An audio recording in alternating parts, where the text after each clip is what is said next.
Dari awal tahun kemarin udah mulai banyak info katanya laptop nanti bakal banyak yang pakai AI. Pokoknya semua serba AI lah zaman sekarang. Tapi gua nggak expect aja ya kalau ternyata brand lokal kita jadi salah satu yang gercep ikutan rilis laptop berbasis AI.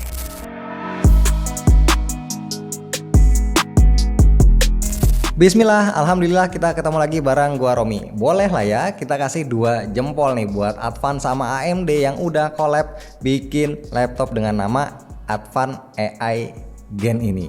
Secara desain sih ini sebenarnya simple banget ya, cuma ada tulisan AI Gen aja, tapi gua suka. Nah, ini nggak ada logo Advan-nya. Bentuknya kotak dengan flat design di sisi kanan kirinya. Pas dibuka, engselnya ngasih feel yang cukup solid dan mantep, ini bisa dibuka sampai 180 derajat. Jadi kita bisa dapat banyak angle buat berbagai skenario pemakaian. Material bodinya ini dari metal, sempat kaget ya karena build quality-nya ternyata oke banget. Solid, rigid, nggak kalah sama produk luar. Cutting-cuttingan di bodinya juga rapi dan presisi, dan buat dibawa pakai satu tangan ini juga masih nyaman banget.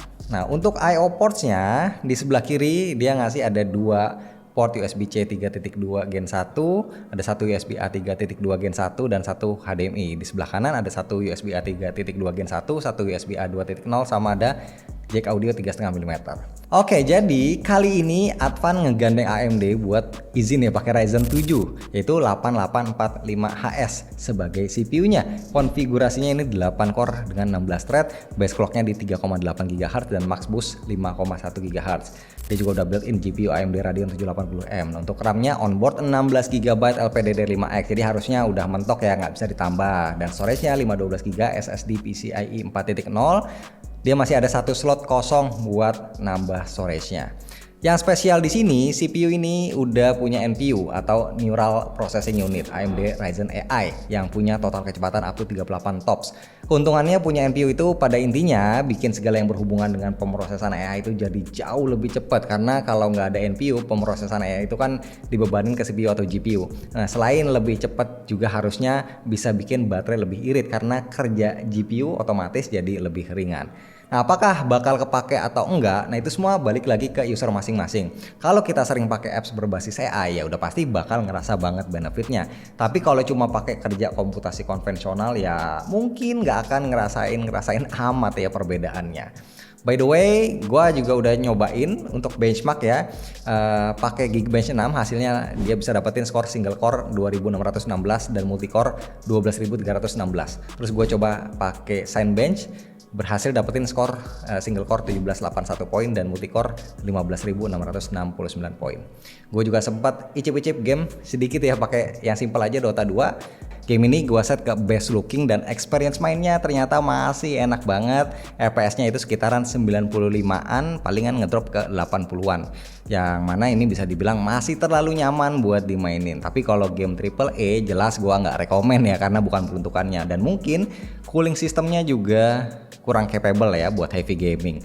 Nah, kalau buat ngedit, gue coba buat edit foto pakai Adobe Lightroom yang langsung gue kirim ke Photoshop, dan di sini kerasa smooth sebenarnya. Experience-nya mirip beberapa laptop lain yang pernah gue coba yang juga punya dedicated NPU. Kalau untuk editing video gue belum coba karena ini ya baru nyoba tipis-tipis aja. Tapi ini ya pas gue cek di Task Manager, nah tapi kok nggak keluar itu proses NPU-nya. Apa mungkin kehitungnya barengan sama GPU? Nah, ini yang gue masih cari tahu dan gue juga penasaran. Atau mungkin kalau ada teman-teman yang udah pernah coba boleh bantu info-info ya di kolom komen.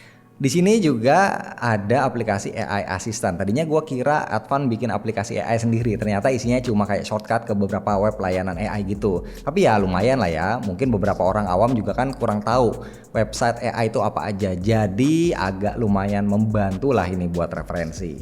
Oke, sekarang kita lanjut ke layarnya. Dia pakai panel IPS, resolusinya Full HD di 60 Hz. Rasionya nih gue suka 16:10, jadi enak, lega, dan udah support 100% sRGB. Buat bezelnya sebenarnya udah cukup tipis ya, yang agak tebelan sedikit ya bagian atas sama bawahnya ya karena ada logo Advan. Layarnya ini bisa ngasih gambar yang cakep ya, gambarnya tajam, kontrasnya juga cukup, warnanya termasuk vibran, dan brightness-nya juga memadai. Di sini sayangnya nggak support playback HDR baik di YouTube ataupun di Netflix, tapi Di sisi lain speakernya udah support Dolby Atmos, jadi cukup terobati lah. Yes, speakernya sebenarnya memang punya suara yang cukup enak ya. Efek surroundnya juga mantul pas kita pakai buat nonton YouTube. Sayangnya menurut gua kurangnya itu adalah di tingkat kelantangannya aja. Padahal udah gua mentokin volumenya tapi berasa kayak kurang power aja gitu ya. Next buat dipakai buat kerja, experience-nya jujurly enak. Touchpad-nya ini ya termasuk cukup lebar dan cukup responsif serta akurat. Selama pengetesan sih gue memang pakai mouse cuma buat main game aja, selebihnya sisanya itu pakai touchpadnya ini. Sama sekali tidak menemui ada kendala berarti. Untuk keyboardnya menurut gue juga enak ya, ini punya feedback yang lumayan, travel distance agak tinggi. Dia punya backlit ada 2 level ya, desain ini mirip sama laptop buah-buahan, jadi nggak heran kalau dipakainya termasuk cukup nyaman. Dan buat meeting online, laptop ini punya webcam 720p yang kualitasnya lumayan. Sayangnya nggak ada fitur AI baik di webcam ataupun di mikrofonnya. Nah, di webcamnya ini ada slider ya buat nutup lensanya pas lagi nggak dipakai, jadi dijamin aman. Nah, untuk nyokong penggunaan, Advan ngasih baterai 60 Wh. Dan yang gua suka pengecasannya udah pakai port USB-C.